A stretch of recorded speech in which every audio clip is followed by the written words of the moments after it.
অন্য সিনেমার জন্য নার্ভাসনেস না, সিনেমা নিজেরটার জন্য নার্ভাসনেস, যে আসলে দর্শক কিভাবে দেখবে, কেমন করে পছন্দ করবে। সো আমি সবসময় মনে করি নিজের সাথে নিজের কম্পিটিশন।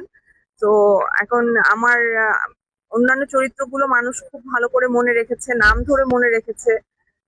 এই চরিত্রটাও আসলে মানুষ মনে রাখবে, এটাই আশা করি। আমার পুলিশের সাথে অনেক তিক্ত অভিজ্ঞতা আছে, যে অভিজ্ঞতার কোনো মানে এত খারাপ অভিজ্ঞতা যেটা বলে শেষ করা যাবে না। কিন্তু সময়ের সাথে পুলিশের উপর আমার যে আক্ষেপ ছিল, রাগ ছিল, সেটা অনেকটা কমেছে।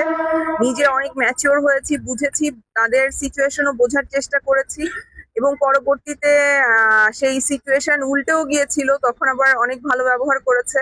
তো সব মিলিয়ে আমার মনে হয় যে আমার আমার রাগ ক্ষোভের অনেকাংশে কমে গেছে যখন আমি ক্যারেক্টারটা করেছি। সো থ্যাঙ্কস টু সানি ভাই যে সে আমাকে এই সিনেমায় কাস্ট করেছে।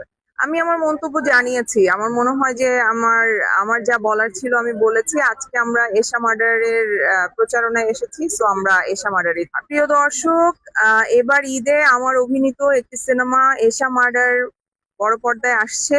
এই জীবনে প্রথম ঈদে কোনো সিনেমা রিলিজ হবে। আমার জন্য, আমাদের মেয়েদের জন্য এটা অনেক বড় একটা ব্যাপার।